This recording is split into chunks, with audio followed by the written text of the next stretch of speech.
주다라는 제목으로 하나님의 말씀 선포하겠습니다. 전능하신 하나님은 우리의 아픔과 고통을 누구보다도 잘 알고 계십니다. 그럼에도 약 430년 동안 하나님의 백성들이 이집트에서 노예 생활로 온갖 수모와 고통을 겪어야 했습니다. 하루도 쉬지 못하고 이 피라미드를 건축하는 과도한 노동에 시달렸고, 어린아이들이 악어밥으로 던져지는 그런 아픔을 겪어야 했습니다. 이집트 세상에서 주님의 백성들이 고난을 겪어야 했던 것은 영적인 지도자 한 사람이 없었기 때문에 그렇습니다. 하나님께서 정한 시간이 되자 주님은 아브라함과 요게벳의 아들 모세를 딱 선택을 하셨어요. 그 선택하시고 출애굽기를 시작하십니다. 주님의 부르심에 모세는 처음에는 자신감이 없었습니다. 나 같은 주제에 어떻게 지도자 될 수 있을까? 하지만 주님께서는 그에게 기적을 베푸셨어요. 지팡이가 뱀이 되는 기적을 보고 모세는 하나님 말씀에 순종해서 형 아론과 함께 이집트 왕 바로에게 갑니다. 그리고 하나님 말씀을 전하죠. 뭐라 하면 나의 백성을 보내십시오. 나의 백성을 보내주십시오. 그들이 광야에서 나의 절기를 지켜야 합니다. 라는 하나님의 말씀을 선포를 합니다. 그러자 바로가 오케이, 그래요, 다 데리고 가십시오 라고 했을까요? 전혀 그렇지 않았어요. 화가 너무 많아가지고 그때부터 이스라엘 백성을 더 혹독하게 강제 노동을 시킵니다. 너무 과도한 노동에 시달린 나머지 백성들은 모세와 아론에게 찾아가서 막 원망하기 시작했어요. 아니, 당신들 때문에 우리가 더 고단하게 일을 하게 됐다. 이러다가 진짜 과로해서 죽을 것 같다. 막 원망했습니다. 그 원망 소리 듣고 모세는 마음이 상심했어요. 그리고 하나님께 기도합니다. 출애굽기 5장 23절 함께 있습니다. 시작. 그가 이 백성을 더욱 괴롭히고 있습니다. 그런데도 주님께서는 주님의 백성을 구하실 생각을 전혀 하지 않고 계십니다. 그러니까 모세의 기도의 핵심은 뭐예요? 하나님, 지금 왜 아무것도 하지 않으십니까? 우리 이렇게 힘든데 주님 왜 아무것도 하지 않고 계세요? 모세는 지금 자신의 속상한 마음을, 속마음을 기도로 표현하는 거예요. 우리는 기도가 너무 어렵다고 생각해요. 기도는 너무 고상한 나머지 기도를 하지 않는 사람이 참 많습니다. 여러분, 기도는 영혼의 호흡이에요. 우리가 호흡을 하지 않으면 사망하듯이, 우리 하나님께 기도하지 않으면 우리 영혼은 사망할 수밖에 없죠. 그런데 이 기도는 영혼의 호흡이 뿐만 아니라 우리의 감정, 우리의 속마음을 하나님께 표현하는 거예요. 솔직하게 표현하는 거예요. 우리의 속마음을 주님께 기도할 때 주님께서 우리에게 응답해 주세요. 말씀을 통해서, 우리 주변의 환경을 통해서, 성령을 통해서 우리에게 감동으로 응답해 주십니다. 여러분, 마음에 속상한 마음이 있습니까? 주님께 그 속상한 마음을 솔직하게 표현하세요. 그럼 주님께서 여러분에게 응답해 주실 걸 믿습니다. 모세의 기도를 들으시고 하나님께서 이렇게 말씀하셨어요. 함께 있습니다. 시작. 나는 주다. 나는 아브라함과 이삭과 야곱의 전능한 하나님으로 나타났으나 그들에게 나의 이름을 여호와로는 알리지 않았다. 그러니까 하나님께서 자신을 표현할 때 나는 주다. I am the Lord 합니다. 다시 하나님의 이름은 너무 거룩해서 히브리 사람들을 아도나이라는 말을 했어요. 엘로힘이라고 말했어요. 신학에서는 큐리오스, 주님이라는 말을 했습니다. 근데 이 주님이라는 이 하나님의 이름 속에는 놀라운 하나님의 속성과 또한 성품이 다 담겨져 있는 것을 보게 돼요. 그렇다면 하나님을 믿는 우리에게 나는 주다 라는 것은 어떤 영적 의미가 있을까? 우리 함께 있습니다. 시작. 주님은 구원의 하나님이시다. 아멘. 주님은 우리의 구원의 하나님이시다 라는 것이죠.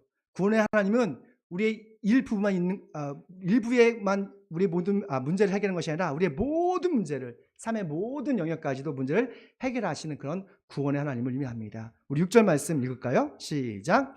나는 주다. 나는 이집트 사람이 너희를 강제로 불리지 못하게 거기에서 너희를 이끌어내고 그 종들에서 너를 건지고 나를 펼쳐서 큰 심판을 내리면서 너희를 구하여 내겠다. 아멘. 그러니까 주님께서는 능력의 하나님이라는 것이죠. 주님은 우리가 겪는 모든 과도한 노동, 불공정한 사회, 심지어는 죄와 죽음의 문제에서도 우리를 구원하시다고 약속하신 그런 구원의 하나님입니다. 그럼 그 증거가 어디 있어요? 바로 출애굽기에 나온 거예요. 그 증거로 하나님께서는 10가지의 재앙으로 이집트를 벌하시고 불가능한 상황에서 하나님의 백성들을 모두 구원하신 것이죠. 근데 저는 이 말씀을 읽으면서 한 가지 의문점이 생겼어요. 요셉이 이집트의 총리로 있었잖아요. 그쵸? 그때는 이집트 사람이든 이집트 왕의 바로 왕이든 누구도 요셉과 야곱에 가지고 홀대할 수 없었습니다.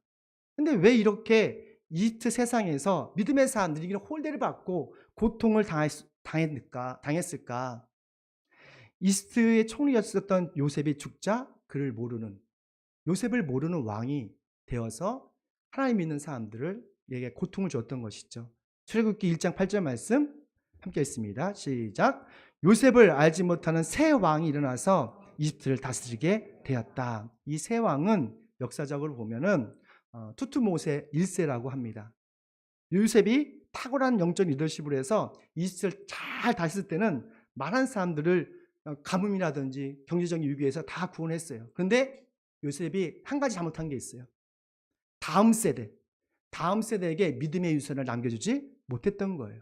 영적인 리더십을 전수하지 못했던 거예요.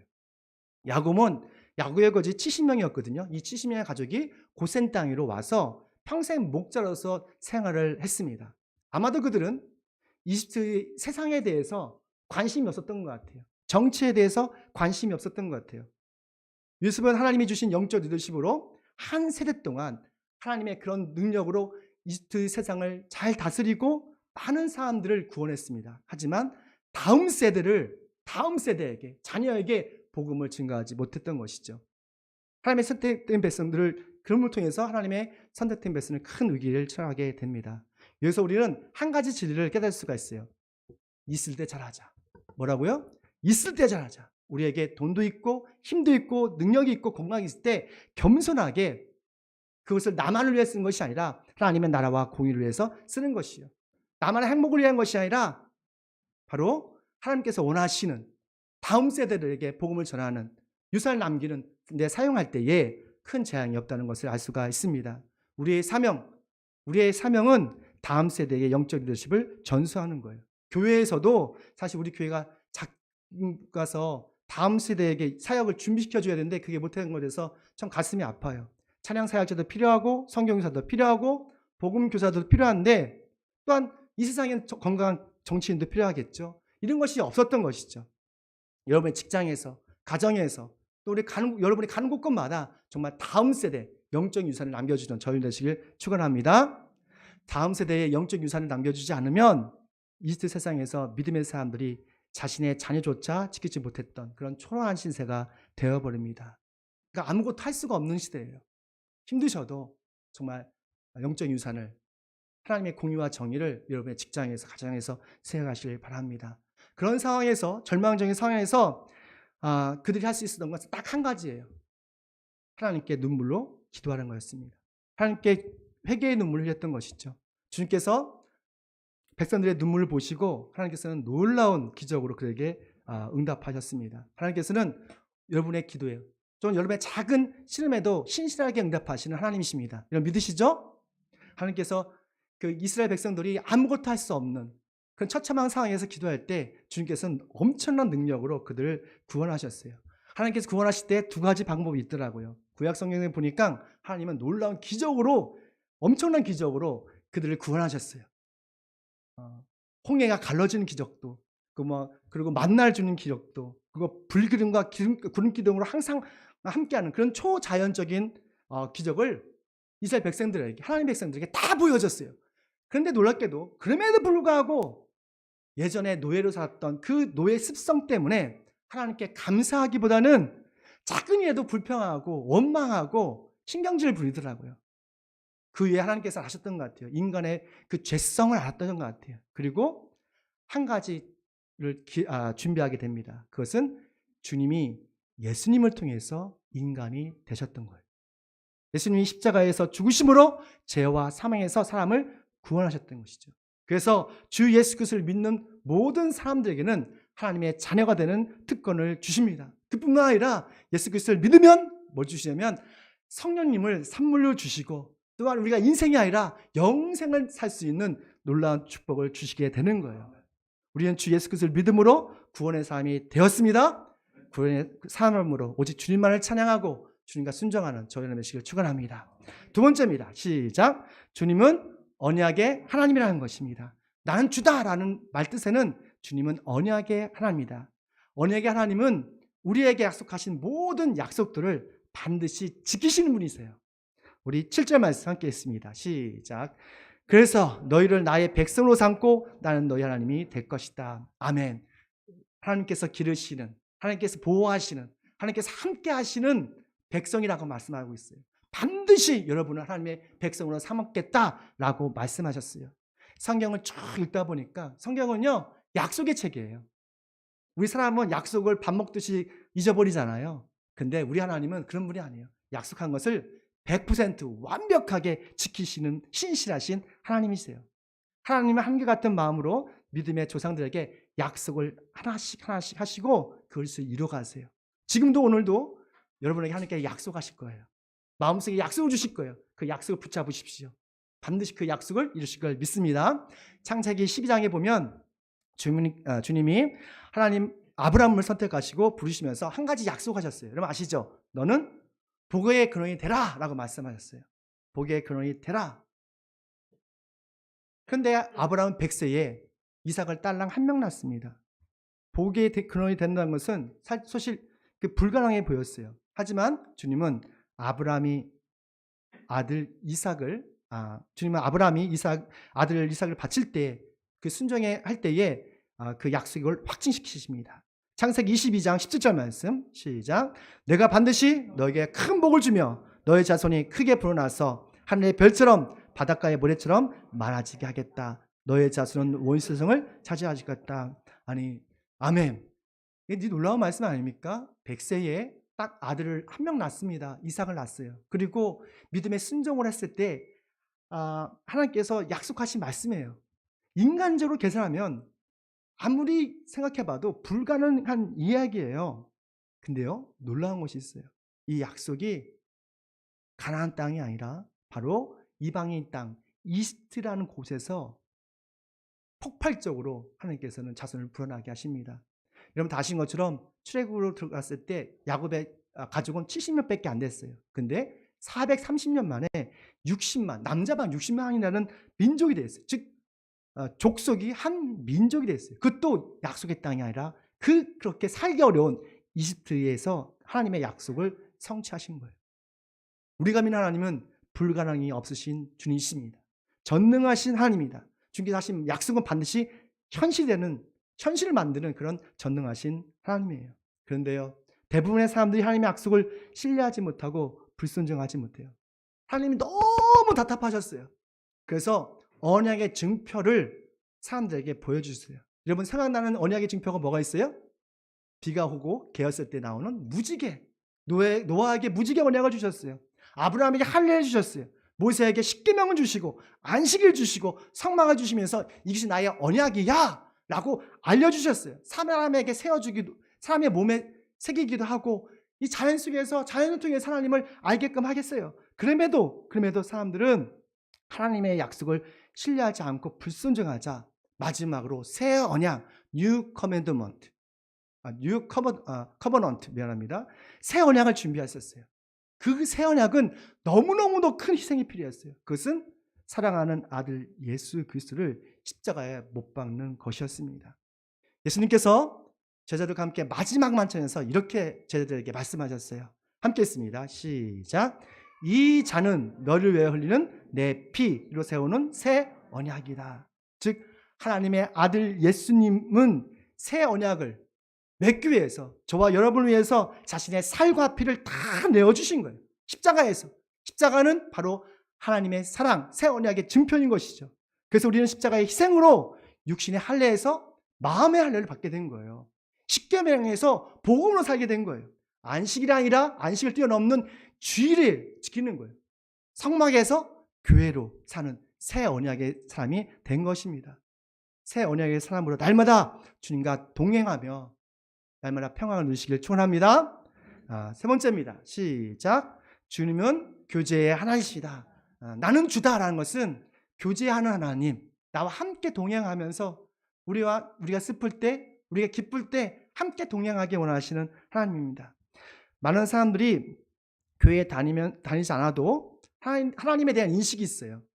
아마 우리 오랜만에 교회 오신 우리 성도님도 우리 김재 성도도 그럴 것 같아요. 하나님에 대한 인식이 있을 것 같아요. 하나님에 대한 지식이 있어요. 하나님에 대한 인식도 필요하지만 사실은 하나님을 아는 것이 더 필요해요. 하나님을 안다는 것은 하나님과 동행한다는 것입니다. 우리 7절 말씀 함께 했습니다. 시작. 그러면 너희는 내가 한 이집트 사람의 강제동에서 끌어낸 너희 하나님을 알게 될 것이다. 너희의 하나님을 알게 될 것이다. 주님은 믿음의 사람들이 하나님에 대한 인식을 넘어서 하나님을 알기로 원합니다. 그러니까 일반적으로 아는 수준을 넘어서 우리가 힘써 알기를 하나님께서는 원하세요. 하나님을 안다는 것은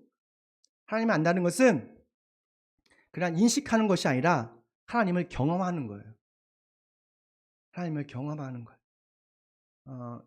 지지난주에 고 최성시 성도 일주일 동안 병문안 신방을 우리 아내하고 갔습니다. 처음에는 주저주저 했어요. 그리고 한 이틀 되니까 하나님의 위로를 전하고 복음을 전했어요. 영접기도 다 했어요. 그러자 한 수요일쯤 정도 됐을 것 같아요. 이분도 보니까 어릴 적에 교회 다녀서 하나님에 대한 인식이 있더라고요. 근데 그 마음이 하나님을 오랫동안 떠났던 것 같아요. 그러니까 예수님을 잘 알지 못했던 것 같아요. 그 영혼은 좀 깊은 잠을 자고 있었던 느낌이 들었어요. 하지만 이런 수요일 영접을 기도하고 수요일 때 이런 말을 해요. 목사님, 나 같은 이거 어두운 세계에 살던 사람도 구원을 받을 수 있을까요? 거친 세상에서 이 어두운 세계에 살았던 나 같은 사람도 예수 구원 얻을 수 있냐고 물으시더라고요. 어릴 적 예수님 믿었지만 좀 청년 때 거친 세상을 살았던 것 같아요. 그러니까 미안한 것 같아요. 자기가 미안하다는 거예요. 하나님께 죄송하고 미안합니다. 이분이 주변에 있는 사람들에게 폐를 끼치는 걸 정말 싫어하더라고요. 심지어는 어머니 아버지한테도 걱정 근심을 끼치는 것을 되게 싫어했던 것 같아요. 그러니까 하나님께도 미안한 거예요.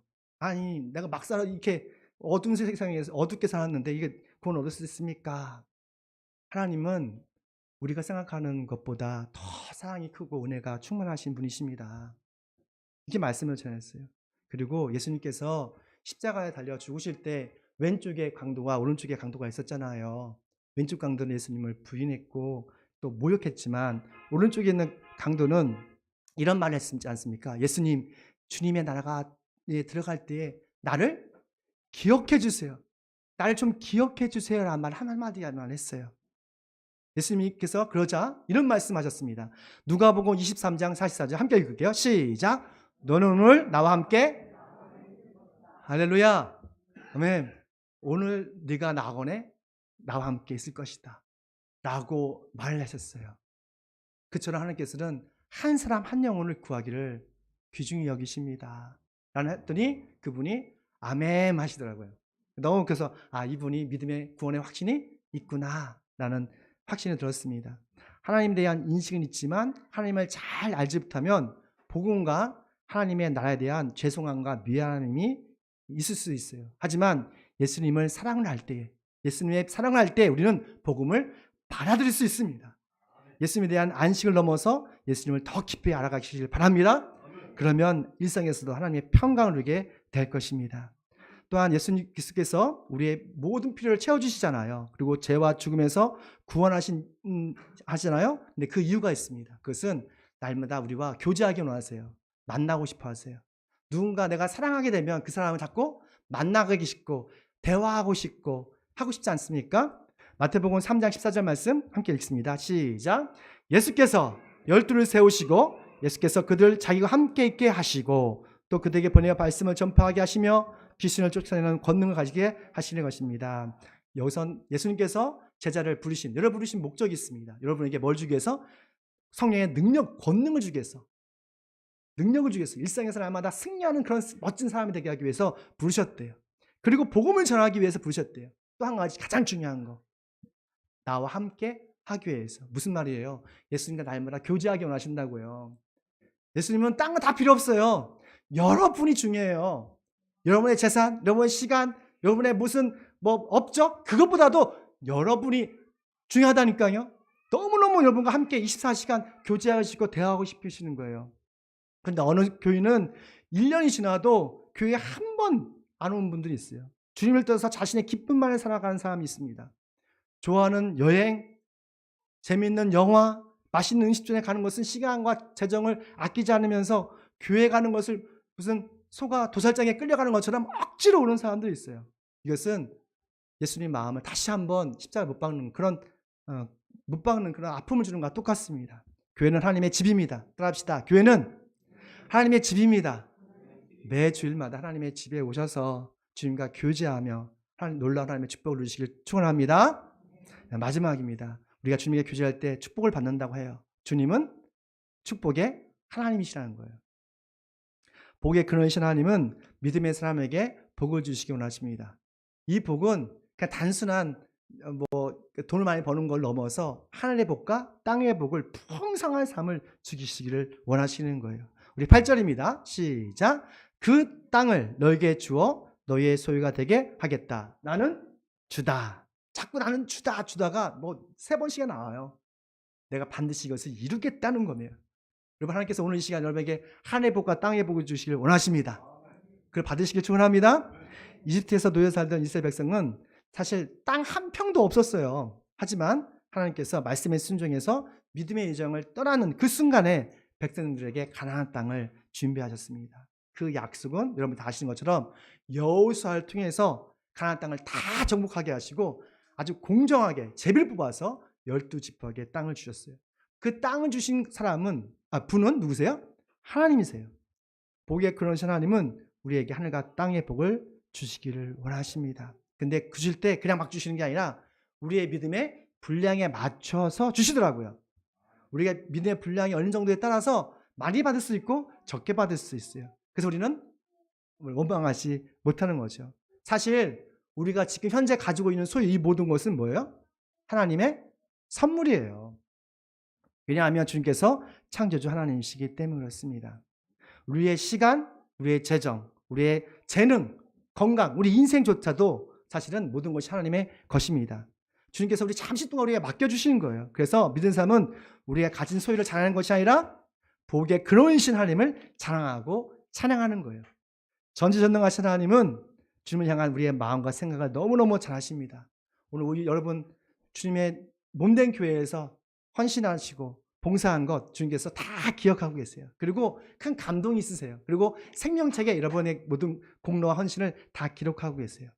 복의 근원으로 부르심 받은 믿음의 사람으로서 언제나 어제의 믿음보다 오늘의 믿음이 더 성숙되고 복의 근원으로 살아가길 소망합니다.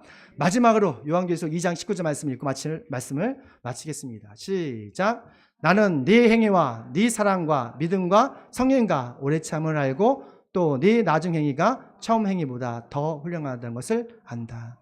주님께서는 여러분의 모든 생각과 마음을 아십니다. 기도하겠습니다. 나는 주다 말씀하신 전지전능하신 하나님을 찬양합니다. 주님께서 우리 모든 삶의 모든 문제를 내서 우리를 구원해 주시고 해결해 주시니 감사합니다. 십자가의 피로 새 언약을 맺으셔서